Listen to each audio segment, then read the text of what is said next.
The desert wind howled through the rusted remains of a forgotten compound, sending spirals of dust dancing across the cracked concrete floor.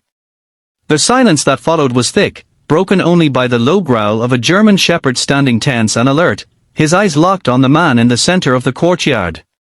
That man was Navy SEAL Commander Logan Hayes, kneeling with his hands raised, calm even in the face of danger. The K9 handler gave the command to attack. But what happened next made every soldier around them freeze. Logan Hayes was no stranger to danger. 15 years with the Navy SEALs had carved him into the kind of leader others followed without hesitation. He had been on missions that never made headlines, operations that never officially existed.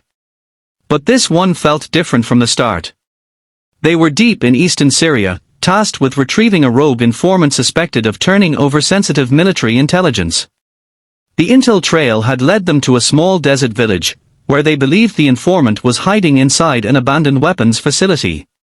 But what intelligence hadn't warned them about, was that the compound was guarded.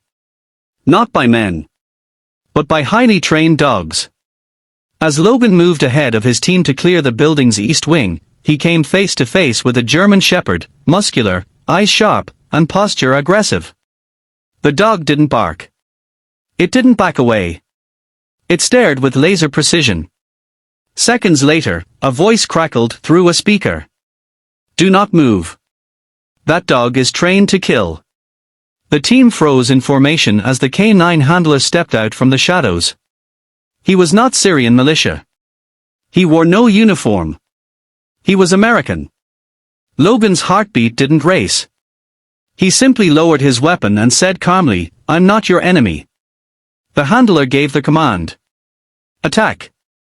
The dog leapt forward, but not to attack. Mid-sprint, the dog skidded to a halt just inches from Logan. Its ears perked, its nose twitched, and its tail gave a hesitant wag. The handler shouted again, this time louder, but the dog didn't budge. Instead, it slowly walked up to Logan, and whimpered. The SEAL team lowered their rifles in stunned silence. Logan, confused, slowly extended his hand. And then, in a moment that would echo through every soul present, the dog leaned in and licked his palm. The handler looked furious. "Why won't he attack you?" Logan didn't answer at first. He was focused on the dog, scanning its coat, the markings on its ear, and the familiar scar along its hind leg. Then it hit him. 3 years ago, during an intense training cycle at a base in Florida, Logan had helped rehabilitate a wounded K9 who had lost his handler in an IED explosion overseas. The dog had been aggressive, traumatized, unfit for duty. Logan had spent months visiting the kennel, working with him patiently. He never knew what happened to the dog after he was transferred out. Until now.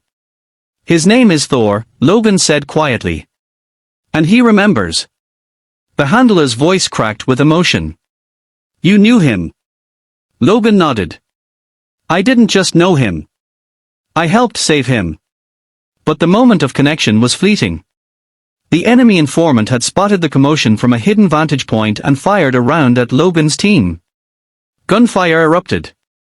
In the chaos, Thor did what no order could have prepared him for. He tackled the shooter to the ground, holding him down long enough for the SEALs to disarm him. Not with rage, but with fierce loyalty.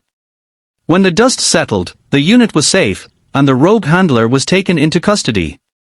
It turned out he had gone rogue himself, using Thor and other dogs to guard his black market operations in the desert. Thor, however, was no longer just a tool of war. He had made a choice. And that choice had saved lives. As Logan sat under the stars that night, Thor curled up beside him. He looked into those same intelligent eyes and whispered, "I thought I was saving you back then, but today, you saved me."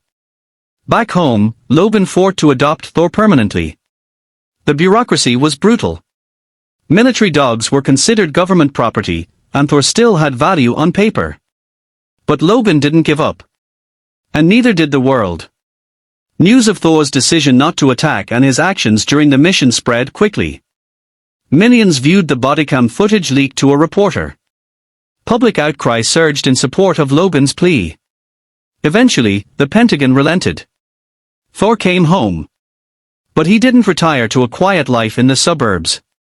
Together, Logan and Thor started Justice on Paws, a program to rehabilitate retired and injured military dogs by pairing them with veterans battling PTSD. Their story became the cornerstone of the movement, a bond built in war, transformed into healing back home. Some say dogs are loyal because we train them to be. But sometimes, just sometimes, they remember kindness in a way humans forget. Thor didn't follow orders that day. He followed something deeper: trust, memory, love. If this story touched your heart, let us know in the comments. What would you have done if you were standing in Logan's place? Subscribe to our channel Justice on Paws for more real-life stories of loyalty, courage, and the incredible bond between humans and animals. Because some heroes walk on 4 legs.